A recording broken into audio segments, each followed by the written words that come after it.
وعلى آله وصحبه ومن تمسك بسنته إلى يوم الدين وسلم تسليما كثيرا أما بعد. As we start, and I forgot my phone, looking at the date. What's today's date, everyone? The 21st of September? Excuse me, let me get my phone. I need my phone.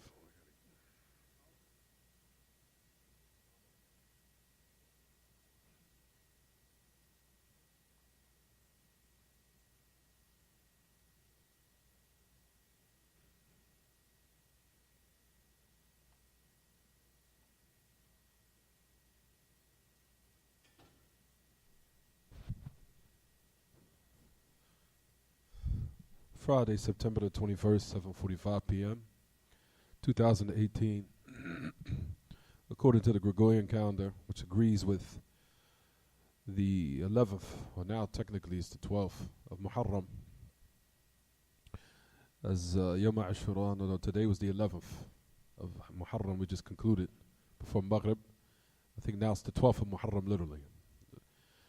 Now it's the 12th of Muharram, or the night of the 12th of Muharram, upon this blessed night, inshaAllah, which agrees with 1440 al-Hijrah, 1440 after the Hijrah, the migration of the Prophet ﷺ, which is the 11th night of Muharram, which is the first month of the year according to the Islamic calendar.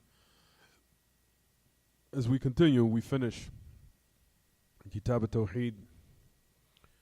We actually came to the last part of the lesson, where we conclude the chapter of Istighatha, Ya Ma'ashal Ikhwa. As we said in regards to the matter where we stopped at, which was, now, the 14th, I think. Did we stop at? No. The 17th? Hey. If you look in the 17th matter, the 17th. الأمر العجيب هو إقرار عبدة الأوثان أنه لا يجيب المضطر إلا الله. وليجد هذا يدعونه في الشدائد مخلصين له الدين. Your father, the great Imam al-Shaykh Muhammad ibn Abdul Wahhab rahimahullah, and he said what is amazing, he said, is that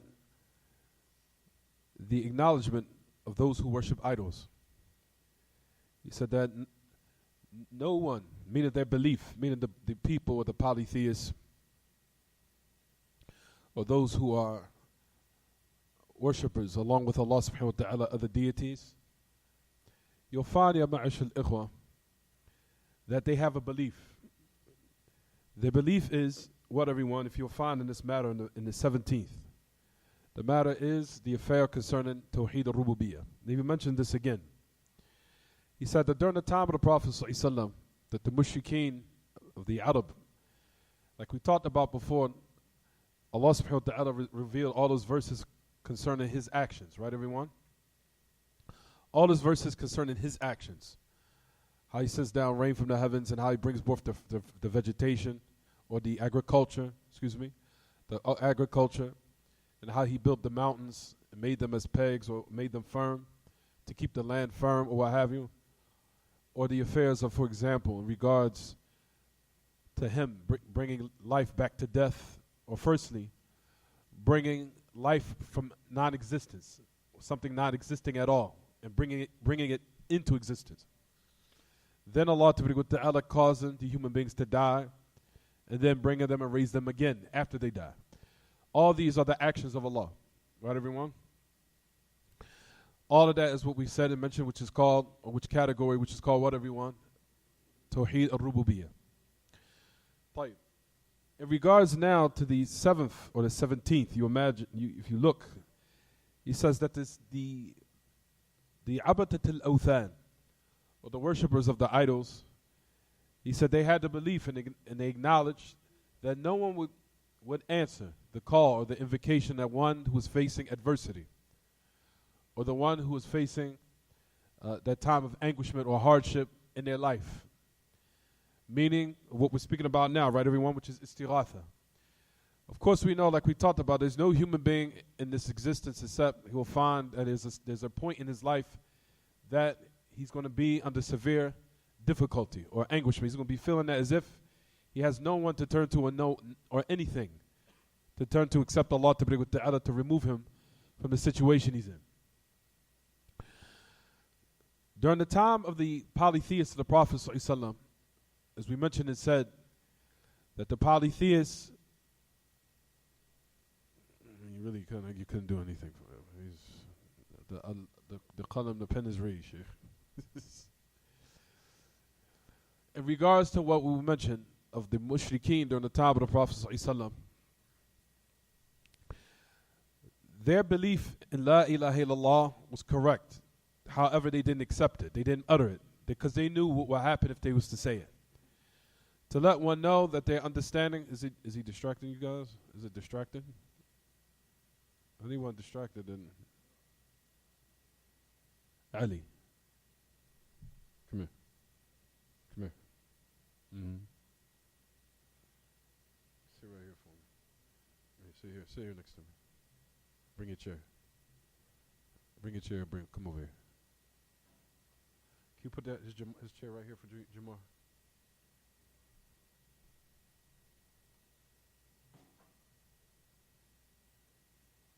Sit right here, Ali. You guys focus on me. Well, that's going to be another distraction. Just focus. طيب. We said during the time of the Prophet ﷺ, all of them firmly believe, and the belief system of Tawheed al-Rububiyyah was intact. That was known. As far as their belief system in the first category, monotheism, was intact. It was sound. It was correct. They also believe firmly that during the time of anguishment, that no one will answer their call except Allah. As Allah Ta'ala says, there's so many verses in the Quran, and we've already discussed this. As Allah subhanahu wa ta'ala says in his book, وَإِذَا مَسَّكُمُ الضُّرُّ فِي الْبَحْرِ ضَلَّ مَنْ تَدْعُونَ إِلَّا إِيَّاهُ فَلَمَّا نَجَّاكُمْ مِنَ الْبَرِّ أَعْرَضْتُمْ وَكَانَ الْإِنسَانُ كَفُورًا. He says, and if you are sailing in the sea and something of harm touches you, meaning that they're sailing in the ocean, of course, while they're sailing in the ocean, the waves become extremely high, where they feel like their life is being threatened. So they're in a state where they're scared, they're in horror and fright. So notice Allah Ta'ala says, everything went astray except Allah, according to your belief system. Everything they used to invoke or you called on to get you out of that jam or to remove you from that situation, of everything you believe went astray. And you went back to what? The correct belief, which is to call on Allah alone. He says, مسكم الضر في البحر ضل من تدعون إلا إياه. And when Allah Ta'ala that He saved you to the land, you turned away from His worship. So here the great Imam is saying that this is from the proof and evidence, meaning from the fourth verse in your book. If you look, everyone, the fourth verse, what does it say? He says that no one calls or no one answers the call of the muttar, the call of the one who's in a state of anguishment or the state of stress or the state of severe hardship or the state that is life-threatening. No one answers except Allah Ta'ala, according to the belief of what? The polytheists. Look at what it says. What does it say, everyone?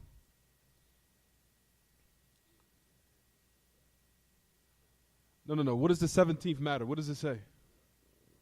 17th matter. Say it again. What is it? Read. How's it trans? That's not the right one. That's the right one?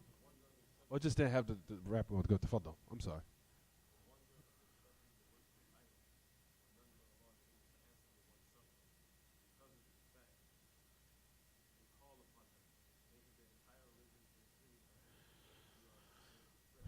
He's talking about the people of the polytheists, of the mushrikeen, during the time of the Prophet ﷺ, and before that, of course.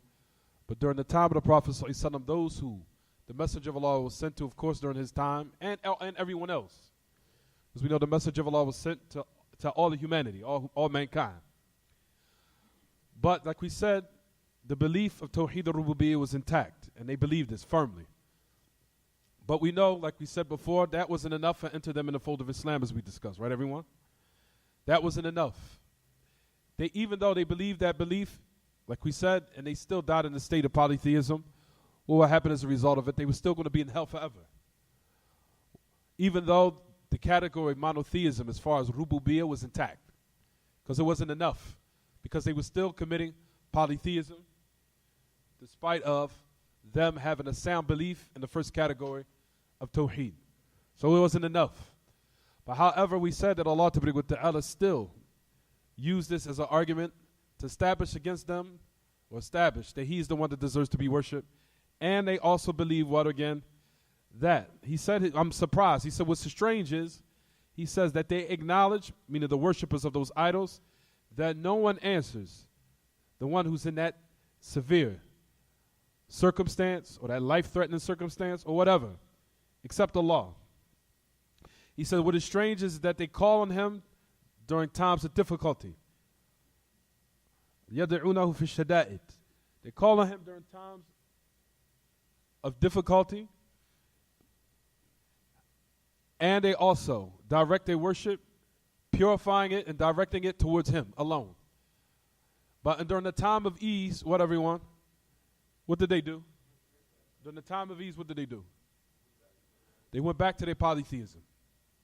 So like we said, during the time, especially during the time of the Prophet ﷺ, you'll find that the mushrikeen or the polytheists or those who worship idols, or even from the Christians and the Jews or the fire worshippers, whoever, because all of them were around the message of Allah when He came. There was polytheists, there were Jews, there were Christians, they all exist. Persians, the Romans, all of them. When the time of the message of Allah, those people who are around all believed that Allah Ta'ala ultimately is the one that does all these affairs. And they also had a sound belief of knowing what the meaning of La ilaha illallah is. They knew what it was. They knew what it would be a binding upon them if they was to utter it and say it. They knew it. That's why a lot of them were skeptical to actually say it. Why? Because they knew what was binding upon them if they was to say it. Which was to let you know that the polytheists knew exactly what they were going to utter if they was to say it. In contrast, like we said, to the polytheists of these days, and even some of the Muslims. Whereas you'll find in the regards to the fundamental, what makes a person Muslim, they deviated. And they're worse than the polytheists of the first. Their situation and their circumstances worse as far as in this regard. We're not talking about as far as in the other affairs of the religion, as far as the belief in the hereafter, or those other affairs. We're not talking about that. We're talking about what fundamentally in regards to the what? To what makes a person a Muslim. You'll find that the mushrikeen during the time of the Prophet ﷺ had a better understanding than some of the Muslims of today, which makes one realize the importance of seeking knowledge and understanding these affairs precisely and accurately, so he does not fall into something whereas the polytheists who did not believe in the message of Allah ﷺ had a better understanding, even though a person is Muslim. You might be today Muslim, but not realizing that the polytheists during the time of the Prophet ﷺ only set up partners with Allah during the times of ease. But in times of difficulty, they called on Him. You'll find that some of the Muslims of today and the polytheists of today are worse. Whereas they call on Allah during the times of hardship. They call on other than Allah during times of hardship and times of what? And times of ease together. So the polytheists of then, even though it's all evil, but they were more in a state where it was better.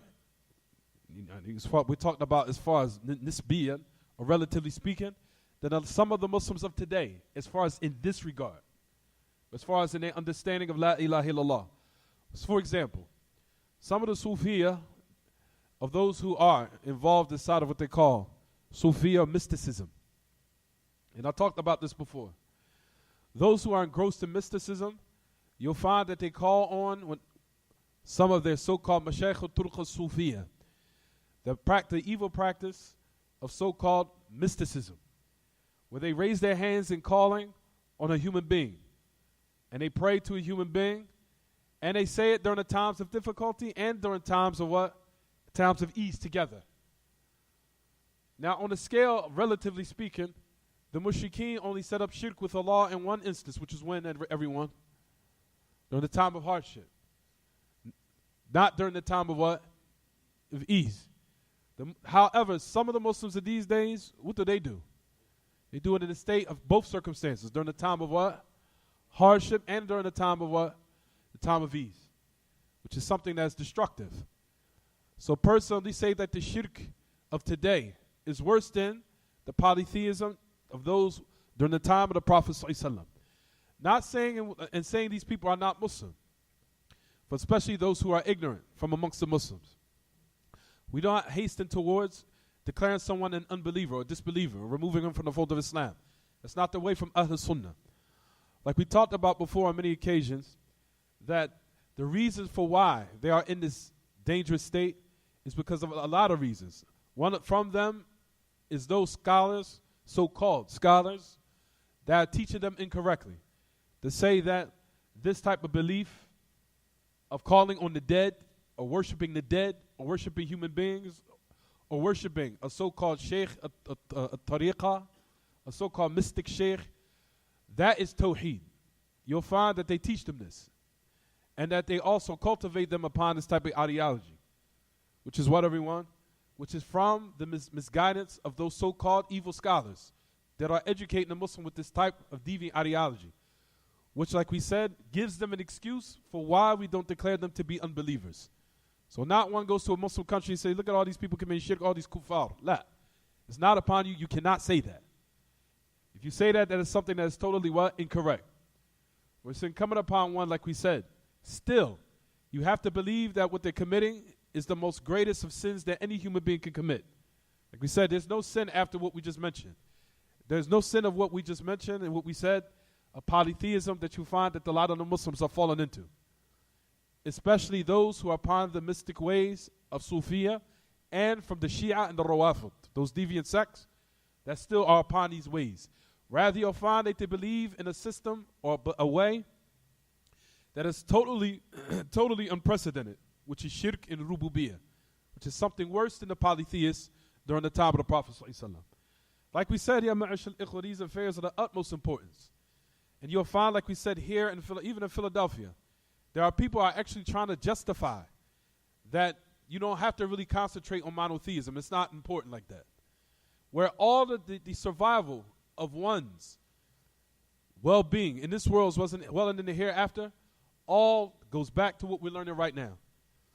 How can you now not deviate from teaching the people what makes them Muslim in the first place, and what makes them survive, and what will get them through life, and allow them to survive on the day of resurrection? Because on the day of resurrection, like we talked about, all three categories of Tawheed will be tested.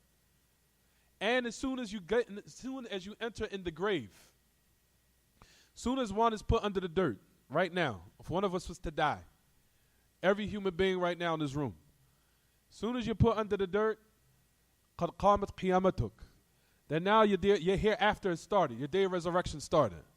What they call it, al-qiyamatu sughra, the minor day of resurrection has started, where every human being now, once you die, the minor day of resurrection has started. They called it قَدْ قَامَتْ قِيَامَتُهُ. When you put under that dirt, the first thing that you're going to be asked is, who is your Lord? Who is your Lord is Tawheed, what, everyone? Rububiyyah. So all the categories of Tawheed will be tested as soon as you enter the side of the grave. So Tawheed al-Rububiyyah is mentioned. As soon as you enter in the grave, the only way you can escape, or only way you're going to be saved from the questions, like we talked about before, the angels are going to come. There's two angels that are called Munkar and Nakir. Those two angels who are going to hold or establish an interrogation. A lot of people think it's just going to be easy. Or I can say my Lord, or Muhammad, or Allah is my Lord, Muhammad is my prophet, and my religion is Islam. Keep in mind, like we said, everyone, the questions of the grave, one answering it, all depends on Allah's tawfiq, that He keeps you firm. Because the angels are going to interrogate and scare you. It's going to be an interrogation. And they say that the only way Allah will allow you to answer is based upon Him keeping you firm and giving you success, and inspiring you to answer the questions correctly. And a person will answer if Allah gives him stability during that time, or during that interrogation, he will say Allah. Allah is what, everyone? It's Tawheed al-Uluhiyyah. So all these categories of monotheism, all will become relevant, and it will manifest themselves as soon as everyone dies. That's when everything will start. And that's why we're discussing these matters, and we're also stressing the grave importance of it. Because as soon as you die, this is what you'll be asked. As soon as you die. Nothing else will be asked. Nothing about you being black or your descendants is from the tribe of Judah, and that the black man was original man of the earth, and that the white man was created as a devil, and that the black man, you got to realize, is also going to be saved by mothership, or that for example that the son or that you're your wife is the seed, or the son is that you're the son of the earth that you plant your seed in. All these affairs are irrelevant once you die. Every single last one of them. All that what's going to matter is what you're learning right now. That's what's going to be That is what's going to be your means of survival in the grave first. Because if you get those questions wrong, as we know, then the angels now will torture you in the grave. The questions you get wrong, then the angels will start to torture. And if Allah gives you tawfiq to answer them correctly, then your grave will be spacious and will be a place of bliss. It will be a garden from the gardens of paradise, A garden from the gardens of paradise. Or it could be a pit from the pit of hell. And everything that we're talking about is discussing is all relevant to what? To that reality that everyone is going to face. Is what we're discussing here. Is it clear what I'm saying, everyone?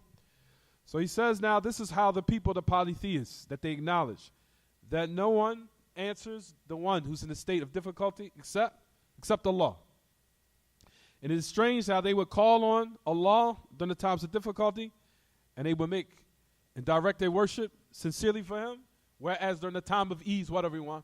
What do they fall into? Polytheism. Jade. What's the 18th? Who wants to read it? Caden, where's your book at? You're the book we're reading from. Himayat al-Mustafa, Himat Tawheed. That the Prophet ﷺ protecting what? Monotheism. What does he mean by that? And also having proper mannerism with Allah. What does that mean, everyone? That's taken from what? What text in your book? He says, the message of Allah ﷺ that he's protecting Janab at-Tawheed, meaning the sanctuaries or anything that will lead up to polytheism. He closed the door off to it. It's taken from what hadith? What we discussed in the chapter.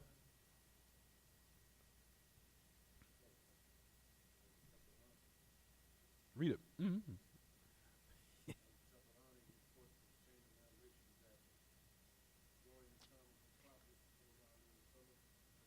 Just read the one part where it says it's one part.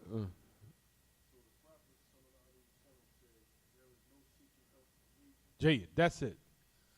If you look in your books, that hadith which we covered, which was mentioned at Tabarani,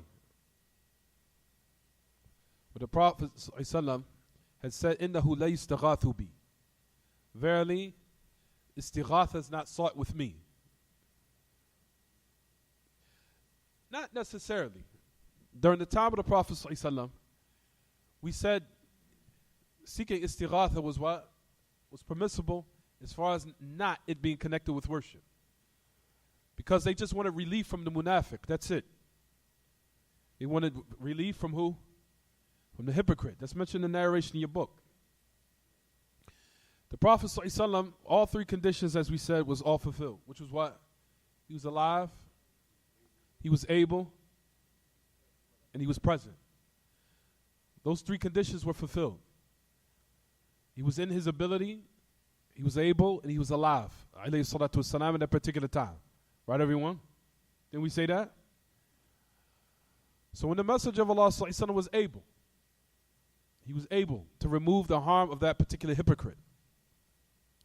However, the Prophet ﷺ, as we said, getting back to the lesson, what we said and discussed last lesson, we said the Messenger of Allah said, istighatha is not sought with me. Why? We mentioned two reasons. What was the first one? We said firstly, number one is what, everyone? For number one, we said that what was intended is, of course, with the actual wording. Not to say, verily, istighatha is not sought with me. What is istighatha, as we talked about? A type of supplication, meaning that aspect of worship is not sought with me. Meaning, do not say this in a statement, which may be a reason or a cause for one to fall into polytheism. So don't say that. Don't say istighatha is sought with the message of Allah. Don't say that. Meaning out of protecting the statements of monotheism, where there would not be verbal statements that will be made, whereas it could eventually be a reason for the people to fall into what? Polytheism later on, due to statements.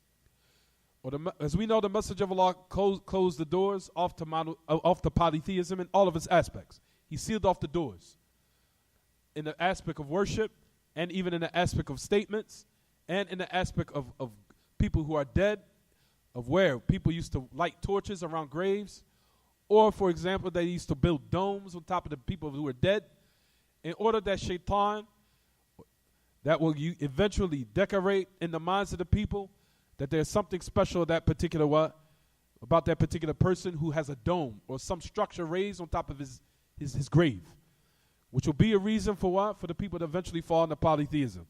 So they said that number one, that the message of Allah said, istighatha is not sought with me. Meaning that the actual proper etiquette with Allah is not to say this statement. For example, to say that istighatha is only sought with Allah. So in order to protect the doors of the people not falling into the most ultimate wretched of all sins, which is worse than killing, murder, bloodshed, homosexuality, stealing, backbiting, polytheism is the head of the list on top of all of that. Polytheism and idol worship and worshiping of what Allah created is at the top of all of that. Then after that, which is falling into bid'ah.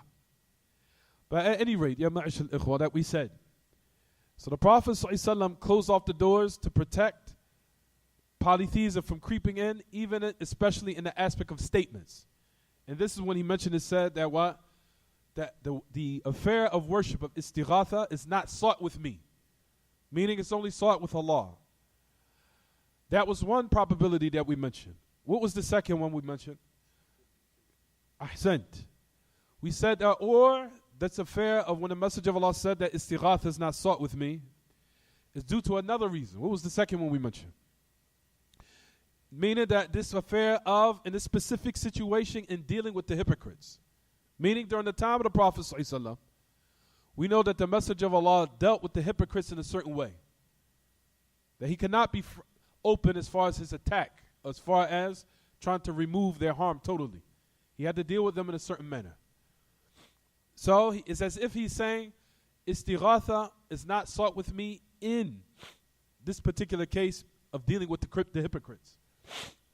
Like, do not ask this of me because it has to be dealt with in a certain way.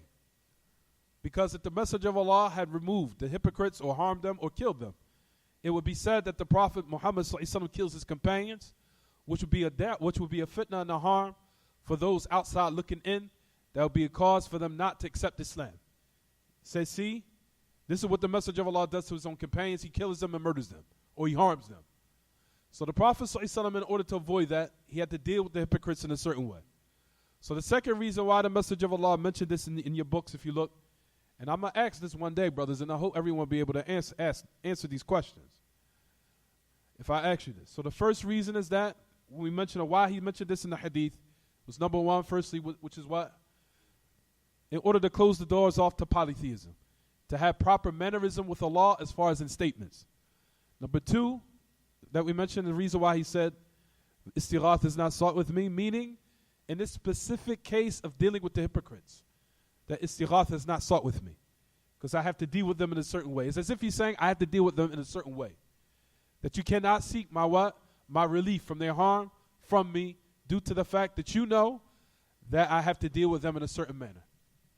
So that was the second reason. Is it clear what I'm saying, everyone?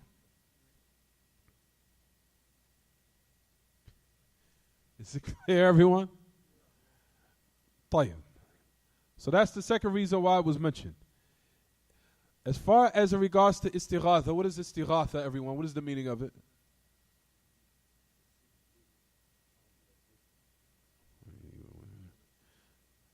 Tafadhal here.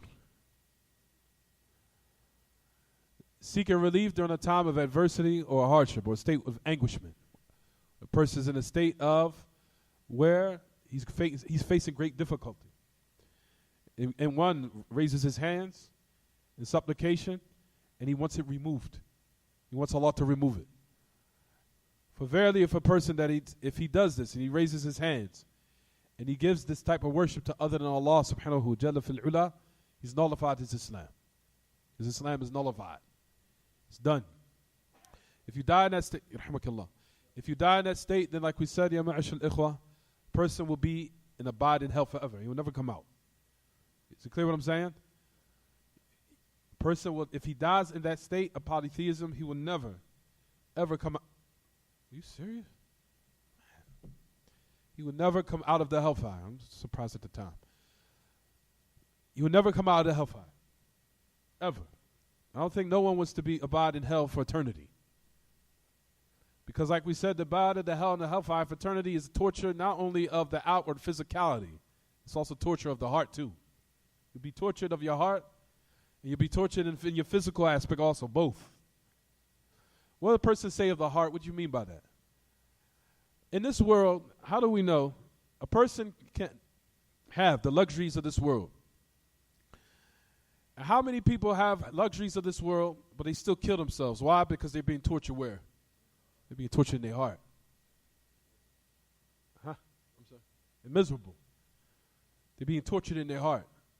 How many people do we hear of stars, especially people who are in Hollywood and music and the industry and all those other things? There's not one from you here except that the majority of them are either alcoholics, they had to check in for clinics, for drugs, alcohol, depression, and some of them even killed themselves, and some of them even died for overdose of cocaine to the end of it. Right or wrong? Why this misery? Why this deep depression? You're being tortured in your heart. Your heart is being tortured. In the hellfire, we know, you see that in this world, despite of a person having cars, women, he might have had a lot of women, might have had a lot of cars, might have had a lot of luxury, had all the fancy clothes that he wanted in this world, and he's still the most miserable person, or one of the most miserable people in this world, the most miserable people of this world. Why? Because he's being tortured in his heart. He's being tortured. And he can't take it, to the point where he even wants to take his life. In the hellfire, you get both. You torture your body and torture your heart. Both. And also likewise will be a reason will cause death in this world will be over and repeatedly done in the hellfire. Of what something that will be cause death in this world will be done repeatedly in the hellfire. Physically. And on top of that, like we said, a one being tortured in his heart likewise. Being tortured in his heart likewise. So if you cannot stand, a person would say, well, I'll just be in hell. You can't even take it, you even being tortured with just your own heart. You go crazy, you cry, you be in the room, crying. And what makes you really think you can take the punishment of Allah in the hereafter? Really? You barely cry when a thorn even hits your tongue, your finger, a lot of men, I'm going crazy. Oh, it's so painful. What really makes you think you can take the punishment of Allah in the hereafter? It's something that will be forever. I think he's calling you there.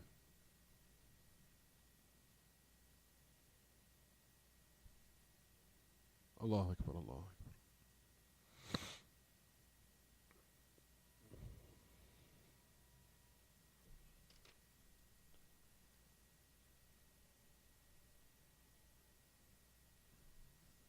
Allah Akbar, Allah Akbar.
حول ولا قوة إلا بالله.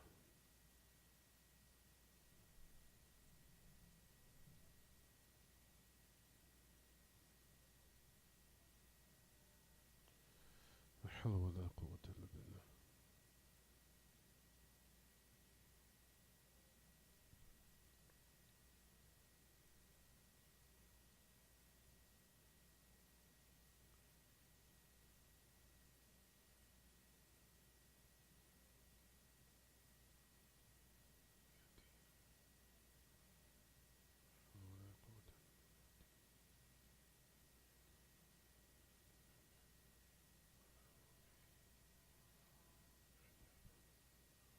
من ورائه عذاب. الله أكبر الله أكبر.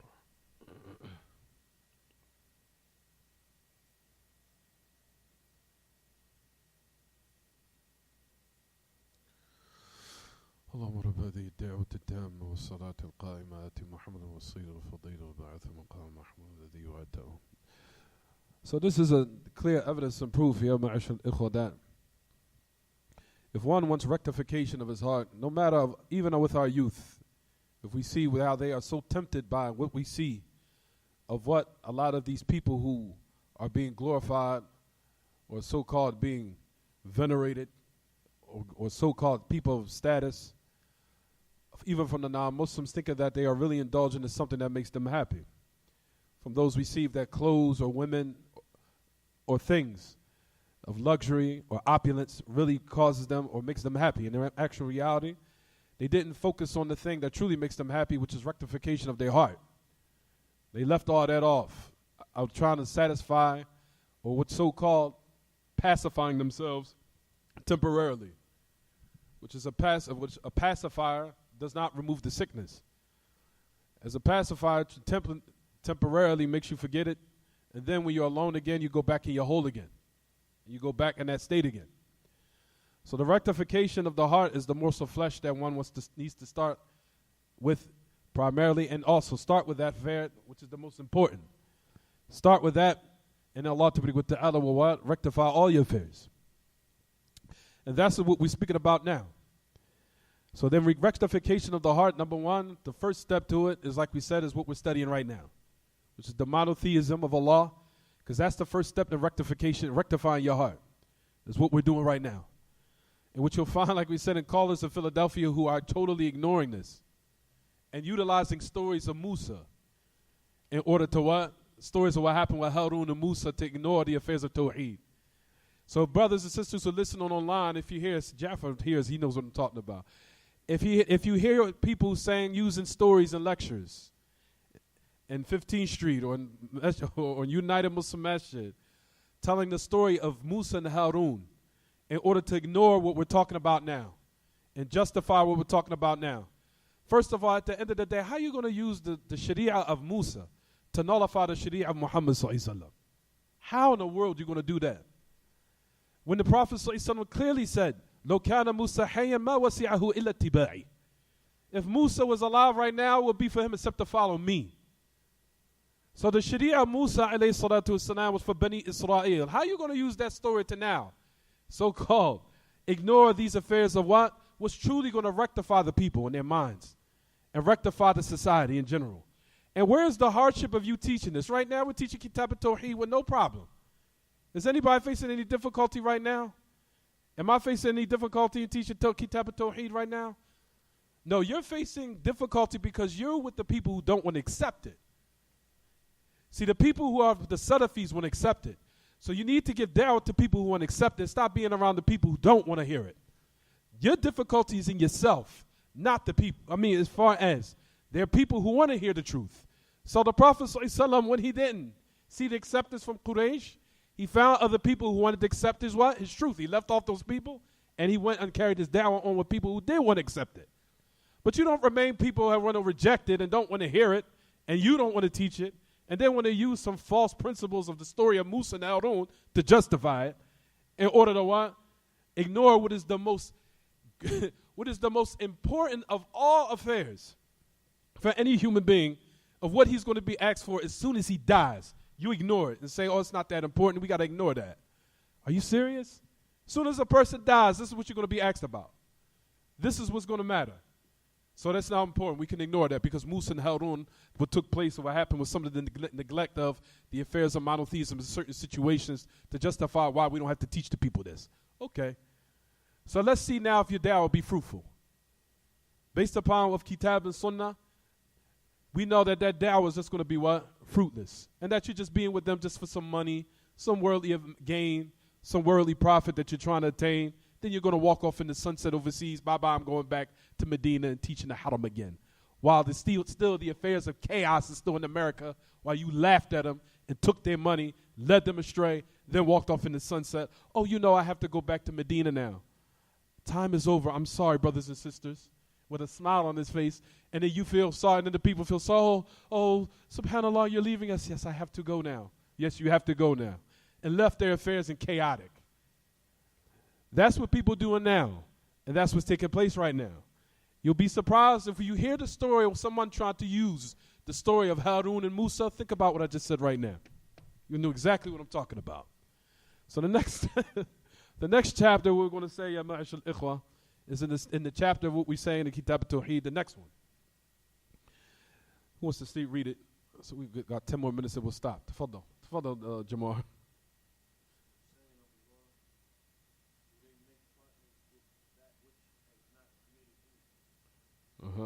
And they cannot. That's all that's mentioned. That's all they put in there. That part. طيب. The next chapter, you'll find that the great Imam that he put in his book, Bab Qawlillahi Ta'ala. You gotta make wudu. Okay. Statement of the chapter, the statement of Allah. Ayushrikuna ma la yakhluqu shay'an wa hum yukhlaqun. Do they set up partners of what cannot create anything? Rather, they themselves are created. And they cannot aid themselves, nor can they aid anyone else. That's an ayah. Also, the chapter in which, or the next ayah, those who you invoke or call on besides him, they do not own a qitmir. We'll talk about the meaning of the word qitmir. طيب. The new chapter, you'll find that it says, that he used in the ayah, where it says, do they set up partners with Allah? They set up partners with Allah in his worship. Of what cannot create anything. Rather, they themselves are created. We just concluded, if you look in your books, if everyone looks in their book, you'll find that we talked about two aspects of worship, which is preceded, which we gave details on. What are those aspects of worship? Is isti'adha and also istighatha. We just concluded that. Right, everyone? We talked about two affairs of worship. When a person says, La ilaha illallah, now he has to know what he has to unify Allah subhanahu wa ta'ala, or those affairs of worship was obligatory upon him to unify Allah in, as far as in the aspect of worshiping, in those affairs of worship. What are they? So now we're given the details of La ilaha illallah. All the details of what we've been talking about as far as in regards to talismans, as far as ruqya, as far as in beliefs in omens, beliefs in bad luck, and also the different types of worship we've been mentioning, such as isti'adha and also istighatha. So now we'll get inside another affair, which we'll talk about a little bit now today due to the fact that time is about to wind down. Now we're going to embark upon something else. You'll find that Allah Ta'ala, like we said, again, if you look in your books, and if you look in the ayah, it says, do they set up partners and what? Cannot create anything. What do you notice in the ayah again? For everything we've been taking for the past months, for the couple, 3 or 4 months now. Look in the ayah, what do you see?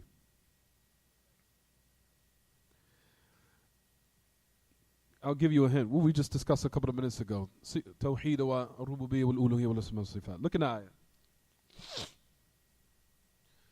Do they set up partners with his worship? What cannot create anything? What category of monotheism is that? Rububiyyah. So Allah Ta'ala again is establishing what is correct based upon the category of monotheism, which is called Tawheed al-Rububiyyah, by his actions. But however, using what cannot do what he does, subhanahu wa ta'ala, as an argument.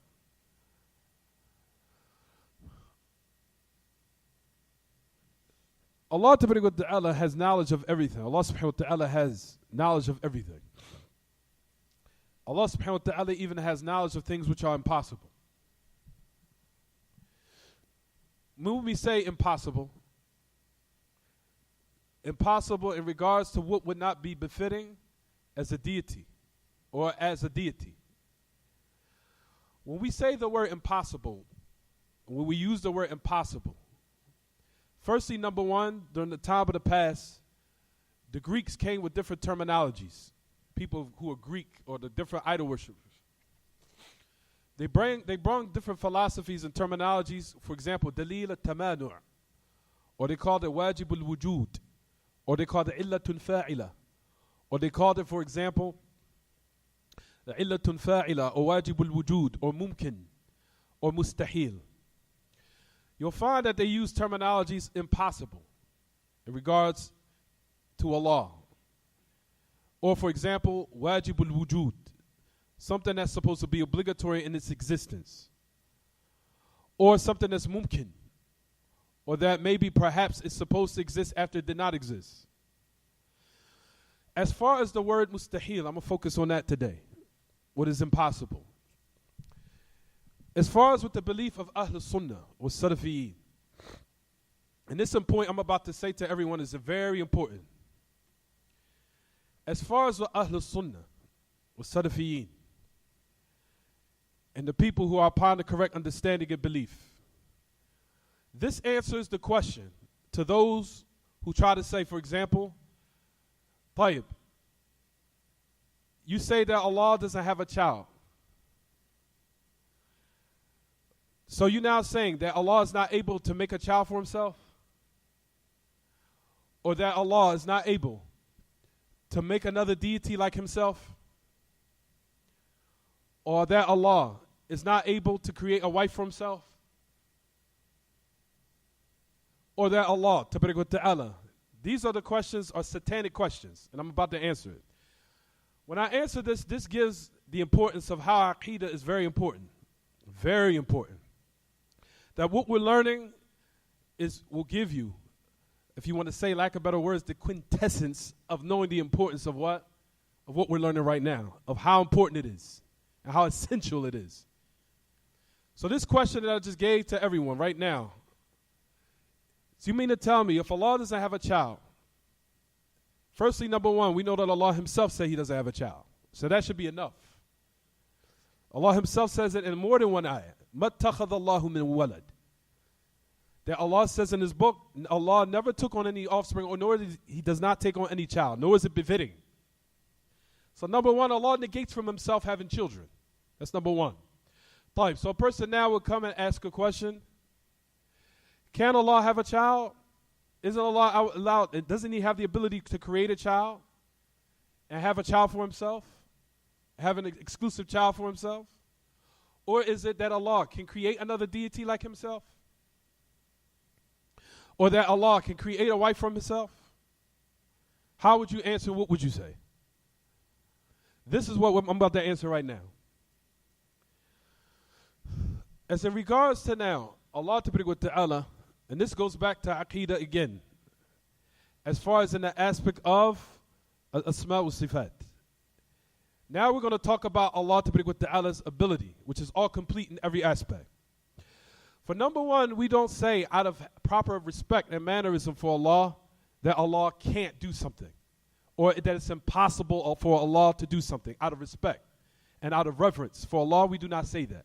Firstly, with our mannerisms, with our wording, with our Lord subhanahu wa ta'ala, we don't say Allah is not able. That's number one. Or that Allah is impossible for him. That's number one. Number two, on top of that, certain affairs that's connected to his ability, his complete ability, certain affairs, matter of fact, let me switch it up. Certain affairs are not connected to his complete ability. Because if it was to be brought into existence, it would negate it would negate him being or deserving to being a deity of worship, of being the one dominant and the true powerful. That if Allah brought this to existence, it would necessitate some type of deficiency.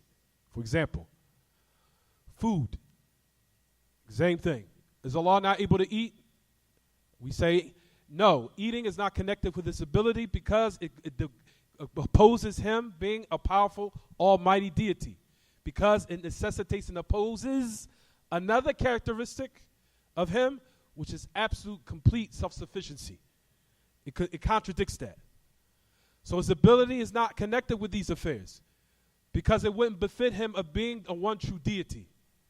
And if he brought this affair into light, into reality, it would necessitate some type of incompleteness. Because food, drinking, a wife, child, all of that is a need. And it negates what? His characteristic of him being ghani, of all independency and self-sufficiency, and not in need of anything. And likewise, what adds on to that is what we're talking about now. Multiple deities. Also likewise, multiple deities also necessitates what? A deficiency. And him being the only true dominant one worthy of worship. That's the reason why we say all of these affairs are not connected with him, tabaraka wa ta'ala, because if it was to be brought into existence, it would necessitate some type of deficiency. Because a person does not have a woman or has offspring or eats or drinks or sleeps or is tired, except that is some deficiency in himself. And that does not befit the one who's a deity. Is it clear what I'm saying? That's the reason why I keep focusing on this affair of Aqidah. Because this is the most important, because shaitan can come to you in your mind and say this. So you mean to tell me Allah can't create a child and have one? We would say that those is from the aspect of which we'll talk about if we get inside of it, if we have the opportunity. And those sifat, or the characteristics of Allah, which are negated because they don't befit him. For example, eating, drinking, forgetfulness, unawareness, forgetfulness, joking around and jesting, having children, having a wife, and having multiple deities, because multiple deities necessitate you need help. And all these things don't befit a deity that deserves to be worshipped. Because it what? Camden, it means that what, everyone? It means there's some type of incompleteness. And it does not befit the one who's the true dominant and the one who's the all-powerful. Is it clear what I'm saying, everyone? Is it clear what I'm saying?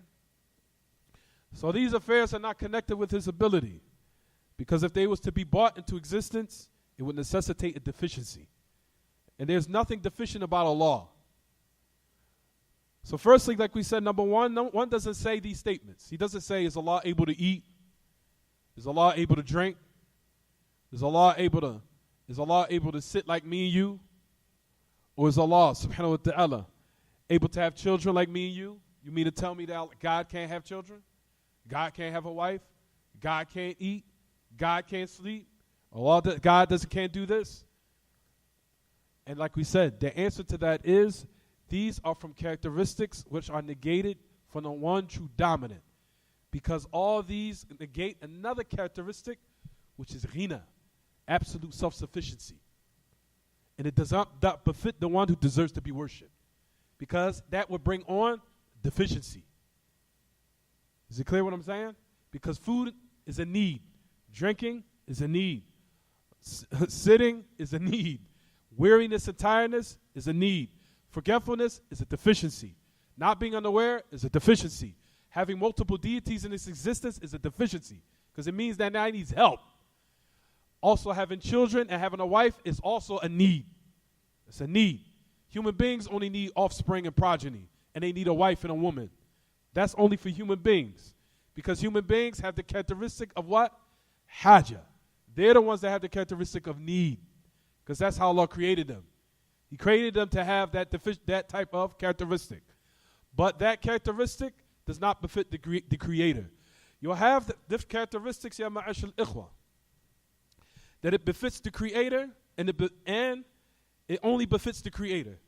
And then you will have characteristics that's completeness for the Creator, and then you have characteristics that's completeness as far as the human being himself. What do I mean by that? Certain characteristics are not what? Characteristics of completeness for Allah, but not completeness for the human being. What do I mean by that? For example, there are characteristics of Allah that only befit Him. For example, kibriya, pride. Pride is a characteristic. Pride, and if you want to say, for example, arrogance, but we won't say arrogant for Allah. We say pride. As far as pride, that befits the Creator. Why? Because He owns everything in the heavens and the earth. Everything in the heavens and earth belongs to Him. And He's the one that owns it. He's the one that controls it. He's the one, the true dominant over everything that exists. Allah Himself. So that characteristic is a characteristic of perfection for Him. But in regards to the creation, that's a deficiency. Because at the end of the day, the human being doesn't own anything. Ultimately, it's from Allah. He gave it to the human being to lend it to him to see what he was going to do with it. It was lent from Allah. Sight was only given to us to see how Allah we were going to use it. Us walking and us drinking and us having all these characteristics of hearing was only given to Allah to see what we were going to do with it. It was a test. Money was given to us in order to see what we're going to do with it. Children was given to us to see what we're going to do. All these things was given to Allah. Ultimately, we don't own anything. It belongs to Allah to see what we're going to do with it. Of course, in regards to the human being, that's something of ownership in regards to the human being. But ultimately, to the Creator, we don't own nothing. It was something that was given and passed on from Allah to the human being. So ultimately, the characteristic of kibriya, of pride, befits the Creator, not the creation. Pride and arrogance is a creation for the creation is a deficiency. It's not suitable for what? The creation. Only for the Creator. Those type of characteristics, and from those characteristics is a characteristic also likewise of perfection for the Creator is khalq. Bringing some from non-existence into existence. It's a characteristic of khalq, of creation. Meaning of ultimately bringing it from non-existence to existence. That is only for Allah. No one can do that. And if you give that characteristic to the human beings, then that's something that you have put an out-of-place characteristic for something that does not befit them because they can't do it. There's no one from the human beings, no matter what it is and who it is, can bring something from non-existence into existence. No one can do it. And that's what Allah is mentioning here in this book. That creation or the Creator Himself, He, subhanahu wa ta'ala, is the only one that can create. How can you now direct your worship to something that cannot do that? No matter who and what it is. Is there anything from the sun, from Buddha, from the moon, from the stars, from Jesus the Son of Mary, that brought something from existence from non-existence into existence? Did He do it? So why are you worshiping Him? Is it clear what I'm saying? So the characteristic of khalq, of creation, of khalq, bringing something from non-existence into existence. And then, not only that, causing it to die and then bringing it back to life after it died. That is only from the Creator, and that befits Him alone. From the characteristics, of course, we know, as far as in regards to what is completeness as far as the human being, and incompleteness with the Creator is what we just mentioned. For example, having children is a characteristic of its completeness for human beings. As far as having wives or having a wife is a completeness as far as human beings, not for the Creator. For verily those affairs for the Creator is a deficiency because it necessitates a need. Progeny and offspring is a need to keep your lineage going, one after another, to keep your family going. That's a need. That's the meaning of why people have children, why they have wives. It's a need. That's only completeness for the human being, not for the Creator.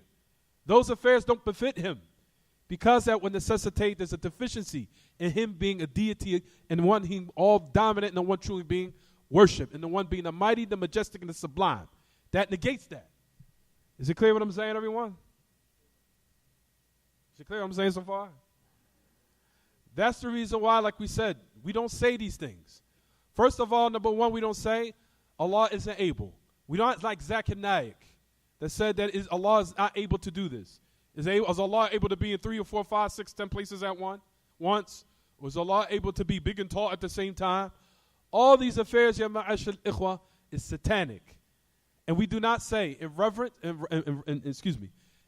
for Allah and glorification, magnification for Him, that we say these things, that Allah is not able to do, or that's impossible for Allah to do this, or that's impossible for Allah to do that. Out of respect and veneration for our Lord, we do not say that. But number two, we also said that these affairs are not connected with His ability. Why? Because if they would be brought to light, it would necessitate a deficiency in Him being a deity and Him deserving to be worshipped. Eating, drinking, forgetfulness, unawareness, women, children are all needs. And needs as a deficiency as it pertains to the one who's al-ilah, al-ilah al-haq. Is it clear what I'm saying, everyone? Sure? طيب.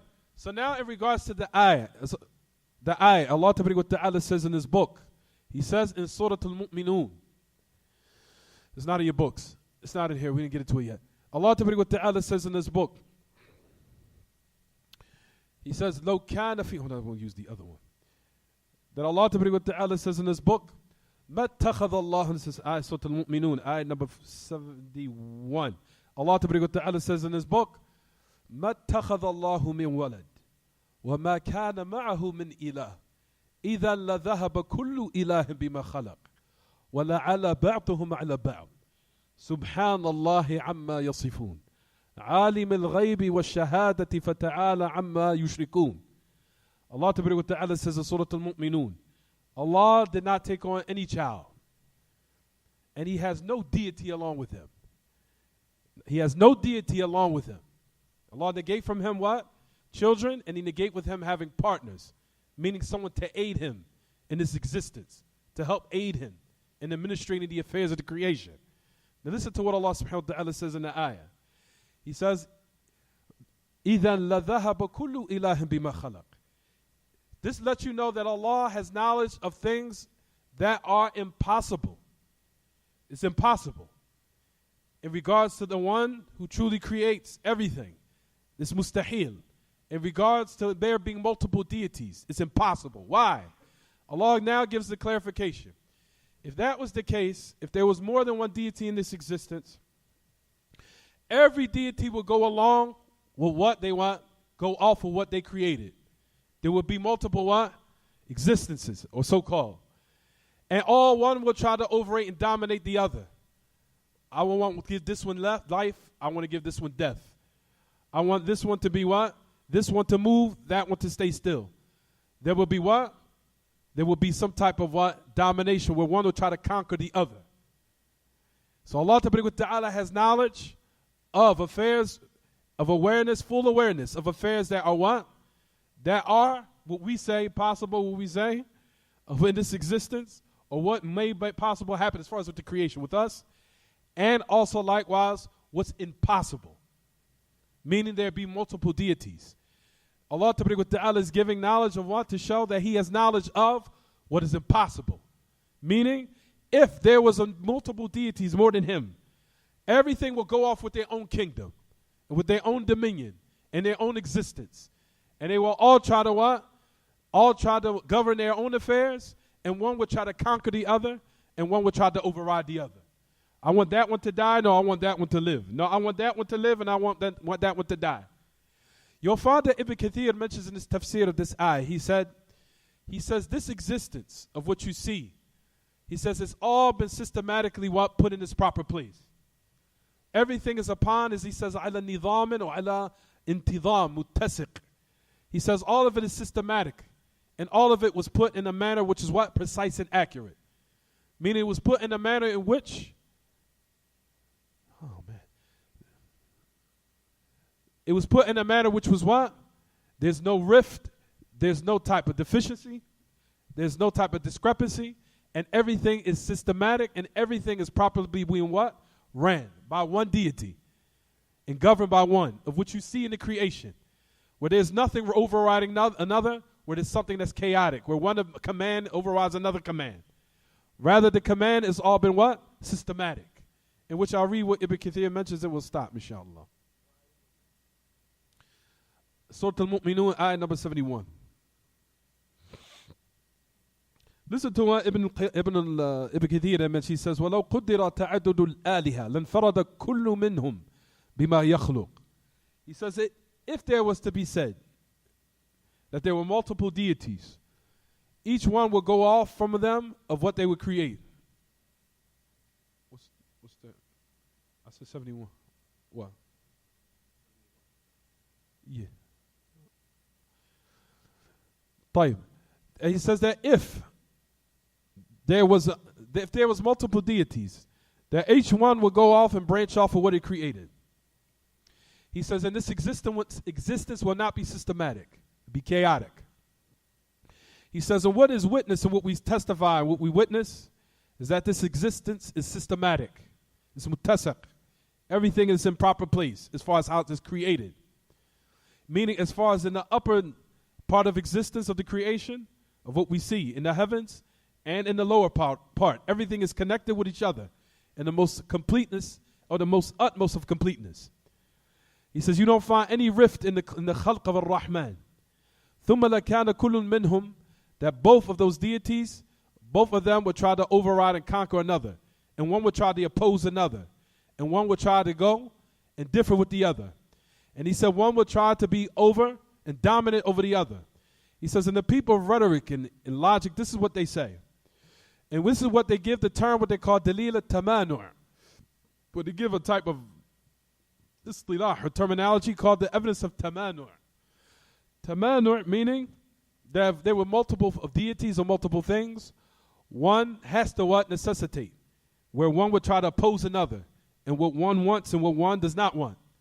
Then one would try to override the other. And one will say, no, I want this one, no, I want that one. No, I want this to run this way. No, I want this one to run that way. He says if it was to be supposedly saying, if we was to supposedly say, there were two creators and more than that. For one will want to move this body and the other one will want it to remain still. He said, فَإِن لَمْ يَحْصُلْ مُرَادْ كُلُّ وَاحْدٍ مِّنْهُمَا. He said, then let's just say now that both of their intent was not carried out, then both of them are considered incapable. They both are now what? Incomplete. They're both now considered incapable and not befitting to be a deity. Because both of them now have been overridden. So they cannot be deities worthy of worship. He says, وَالْوَاجِبْ لَا يَكُونَ عَاجِزًا.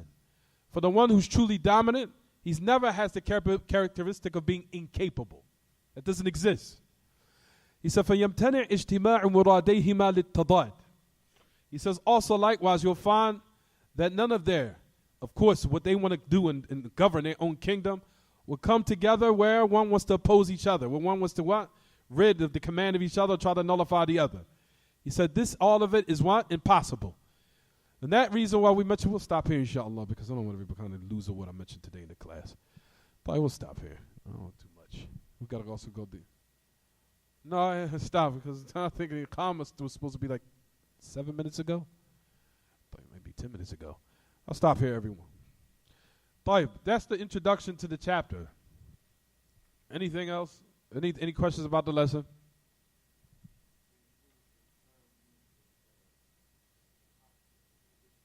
Mustahil. What was you trying to show me, Gesh? What was the ayah? Oh. Mustahil means impossible. تفضل.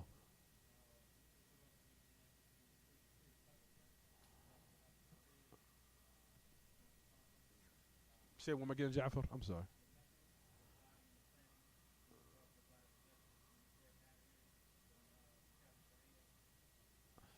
You said dividing and planning? I'm sorry. Makr. The characteristic of makr is not used for Allah except what they call ala sabil al-muqabala, or what they call in a manner which of a recompense for what a person did, like plotting of Allah, or for example, yukhadi'un Allah wa huwa khadi'uhum. they trick Allah, but Allah tricks them. Or they plotted and Allah plotted. Notice in the context how that characteristic was only made what? As a recompense of what they did. But there's no characteristic you can say that Allah is makir, that Allah is the one who plots evil, or Allah tricks people. That's not correct. Only time we say those mention those type of characteristics in the context of a recompense. That a person plotted, so Allah plotted. Or they tried to trick the people, Allah tricked them. As a recompense. But initially, those characteristics are characteristics in which, like we said, in its origin. Like we said, we don't say that about Allah because it is something that is considered an evil, and which is a deficiency. But as far as in repayment, it's considered tamaduh, it's considered praiseworthy. Where it shows that one is able to do something, even though they're doing it, the recompense for you doing is something coming back on you now. So that's praiseworthy. To show that he's able to what? Do with the people what you're doing, and now you're going to get the recompense for what you did. But to say that Allah subhanahu wa ta'ala is kha'in, or that he's khadi', it's not befitting. Or that he's, for example, makir. فَمَكَرُوا فَمَكَرَ Allah. Notice that every context that we mentioned, it was saying that what? It was a recompense. So though we don't say that Allah he's the plotter, or he's that the khadi', or he's the one that tricks. That's not characteristics that we say about Allah. They're not characteristics initially at all. You can't say Abdul Khadi' or Abdul Makir. That's unheard of. Or Abdul Kha'in. No. This is Surah Al-Mu'minun, ayah number 71. 71. You was reading the 51. It's the same. It's all connected. Allah did not take on a child, and he did not have any deity along with him. If it was the truth, every ilah, every deity would go off for what it created, and one would try to conquer the other.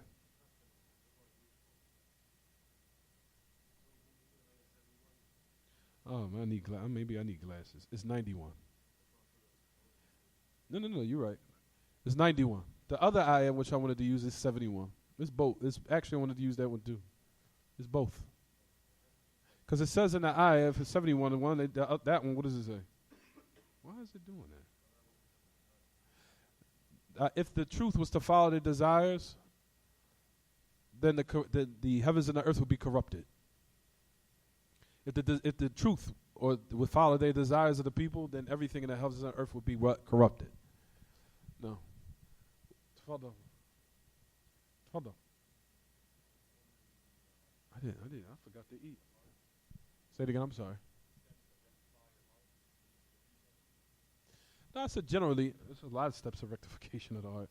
But we just said that the first step of it is just monotheism. That's all. The first step towards rectification of the heart is monotheism of Allah, just Tawheed. Also, I want everyone, like we said, there's a like I said, there's a people, like I said, if you go to a conference and you hear the story of Musa and Harun, because I know you're going to hear it, they're using that, justify that story in order to say that monotheism can be left off in certain situations. And I talked to Musa Richardson, and we was talking, he was laughing at this. He actually sent it to me a while ago. He says, you see clearly that he's trying to not talk about Tawheed and justify the reasons why he's not doing it. And really going to bring a story of Harun and Musa to justify it. He said, we have never heard any story of leaving off monotheism and Tawheed, where I have never heard none of the ulama of these days and times, ever. Not from Sheikh bin Baz, not from Sheikh al-Albani, not from Sheikh Muqbil, not from Sheikh Uthaymeen, to say how a person can leave off teaching the people monotheism by using a dalil from Harun and Musa to justify it. I have never heard of that in my life. Never. And it's really sad that these type of people come back. You've been in the Jamia for 20 years. What is your difficulty in teaching monotheism, except that you're being with the wrong people? If the people don't accept monotheism, yahi, then leave them. Go to the people who want to hear it. They're plentiful. But Allah knows best. You're with those people because you know they have some type of money, some type of status. That's why you're with them. So you're willing now. So basically, they're using you and you're using them. They're using you because they know that you ascribe to Salafiyah, so they can use you as a dalil against Salafiyah and against us. See, look at him. He's involved in politics. He doesn't speak about what you speak about all the time. He talks about voting. He's Salafi, so they're using you to justify so-called Salafiyah, that being Salafiyah, so-called. Then you're using them because you're not teaching them what will rectify them as a people. You're misleading them. Off order what? Because they have some cash and they have some money. How evil of a type of relationship that is. That you belong with one another now. You using each other for your own evil, for your own ulterior motives. Why are you now with people like that? Why would you want to be around people like that? What's the difficulty in teaching people monotheism? Here in America right now, we're teaching monotheism here. So right now, where's the difficulty? Where's the restrictions? Where's the hardship? Who's being oppressed? Who's being killed? You're just around the wrong people. Leave off those people who you're around. Go to the people who want to listen to monotheism and Tawheed and teach them. It's that simple. Why can't you do that? Because in the back of your mind, you're not willing to sacrifice and I'm not taking a risk on being poor. I'm not taking a risk on being impoverished. I'm not taking a risk on me driving in a 2002 car.